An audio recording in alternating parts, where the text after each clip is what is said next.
1 दिसंबर से 19 दिसंबर तक शीतकालीन सत्र की शुरुआत के लिए कल आदरणीय जो माननीय महामहिम राष्ट्रपति महोदय द्रौपदी मुर्मू जी ने कल वो साइन कर दिया है। 1 दिसंबर से 19 दिसंबर तक शीतकालीन सत्र शुरू होने जा रहा है। 24 नवंबर को हमारा धरना है। और आप ये जानते हैं शीतकालीन सत्र शुरू होने के पहले एक कैबिनेट की मीटिंग होती है। ठीक है, सारी चीजें देखिए लाइन अप है, किस तरह से जुड़ी हुई हैं।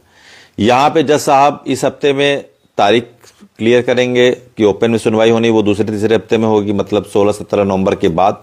और 16 नवंबर को ही पहली रिव्यू पिटीशन दाखिल हुई थी यूपी गवर्नमेंट से। 16 नवंबर को 2 महीने पूरे होने जा रहे हैं। सारे केसेस में it is likely to be every review petition is likely to be heard within 2 months, है ना, when it is admitted to the court. 2 महीने के अंदर ज्यादातर सुनवाई हो जाती है। फिर उसके बाद 24 नवंबर को धरना है।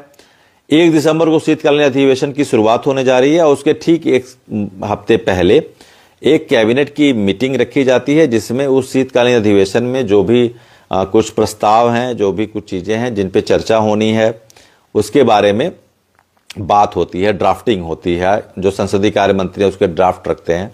और उसमें यह भी होता है कि कोई अगर मुद्दा इस समय चल रहा है तो उस पर चूंकि विपक्ष भी इस बार सरकार को घेरने के उसमें है, जो शीतकालीन अधिवेशन होने वाला है, तो ये जो ज्वलंत मुद्दा है इस पे भी वो जरूर बात करेंगे। हो सकता है कि 123 के तहत वो अध्यादेश लाएं और स्टैंडिंग कमेटी के पास जाके इस सत्र में उसको पास भी करें, क्योंकि उन्होंने आश्वासन दिया है धर्मेंद्र प्रधान जी ने, वहां पे हमारे जो पदाधिकारी हैं बिहार शिक्षक संघ के, कि आप लोग निश्चिंत रहिए, हम इसमें। अब देखिए ये एक पॉलिसी मैटर है, तो पॉलिसी मैटर में जब तक वो अपने MHRD के जो सेक्रेटरीज हैं उनसे बात नहीं कर लेते, उनसे समझ नहीं लेते कि हमारे इसमें जो है कि चूंकि मामला कॉन्स्टिट्यूशनल है, इसमें RT एक्ट का मामला है, अमेंडमेंट की बात है, तो उसमें सारे प्रॉस कॉन्स देखने के बाद वो फिर ये उनसे सलाह लेते हैं कि इसमें एग्जम्पशन किन किन बिंदुओं से राहत मिल सकती है, किस पे हम कंसीडर करके एक अमेंडमेंट लाएं, एक अध्यादेश लाएं। तो वो एक थोड़ा सा एक प्रॉपर चैनल और एक प्रॉपर टाइम लगता है उसमें, है ना। तो वो हाथ पे दही जमाने वाली बात नहीं हो पाएगी। तो ठीक है, हम लोग इसमें बात कर रहे हैं और जहां तक ये संभावना है कि बिहार चुनाव के प्रभारी भी वो हैं, तो इसलिए उनकी जिम्मेदारी बढ़ गई है।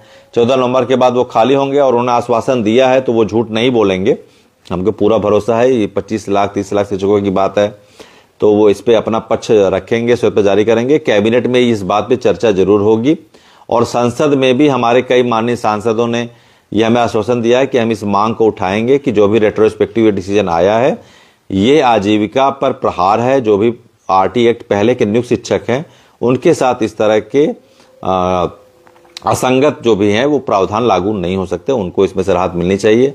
जो मुख्य तर्क यही रहेगा, 2001 की जो नियमावली जिसके अंतर्गत 29 जुलाई 2011 के पहले सभी शिक्षक नियुक्त हुए हैं, तो उसी पे इनको आदरणीय धर्मेंद्र प्रधान जी को एक अमेंडमेंट करना है, एग्जेप्शन पैरा 4 पैरा 5 की व्याख्या करनी है, NCT डायरेक्टर से बात करनी है, उसका एफिडेविट देना है। इस हियरिंग में हो सकता है कि माननीय जज साहब जो है वो नोटिफाई करें NCT को कि वो अपना जवाब रखे, पक्ष रखे। और ये सारे सीक्वेंसेस बने हुए हैं, ये हियरिंग भी है, हमारा आंदोलन भी उसी समय है, बहुत इंटैक्ट है, और उसी समय कैबिनेट की मीटिंग भी होगी ठीक 1 दिसंबर को शीतकालीन अधिवेशन। तो ये जो आगे वाले 15-20 दिन हैं ये बड़े इवेंटफुल हैं, जिसको हम कह सकते हैं ना, बड़े इवेंटफुल डेज हैं और पॉजिटिव हैं, है ना। ये पॉजिटिव हैं, सारे जो है घटना चक्र एक दूसरे के साथ एडज्वाइंट हो चुके हैं। शीतकालीन अधिवेशन के पहले कैबिनेट की मीटिंग होगी, हमारा धरना होगा और इस धरने में हम ये हमको पूरा विश्वास है कि हमारे पूरे देश से लाखों लाख शिक्षक जो है उस दिन जुटने वाले हैं और बहुत ही विशाल धरना होने जा रहा है। और ये बहुत जरूरी है कि हम उस दिन शीतकालीन अधिवेशन शुरू होने के पहले, कैबिनेट मीटिंग के पहले ये संदेश दे दें पूरे सरकार को कि आज शिक्षक सड़क पे उतरे हैं, लाखों लाख शिक्षक, इनकी मूल भावना की हत्या नहीं होनी चाहिए, इनके मौलिक अधिकारों की हत्या नहीं होनी चाहिए, इनको जो भी संवैधानिक उपचार मिलने चाहिए, ये भी देश के नागरिक हैं, इनके ऊपर कोई भी भूतलक्षी नियम नहीं लागू होने चाहिए। तो ये आंदोलन भी हमारे इन सारे घटना चक्रों का एक मुख्य बिंदु है, वो एक ध्रुव है जिसको आप कह सकते हैं पोलर है।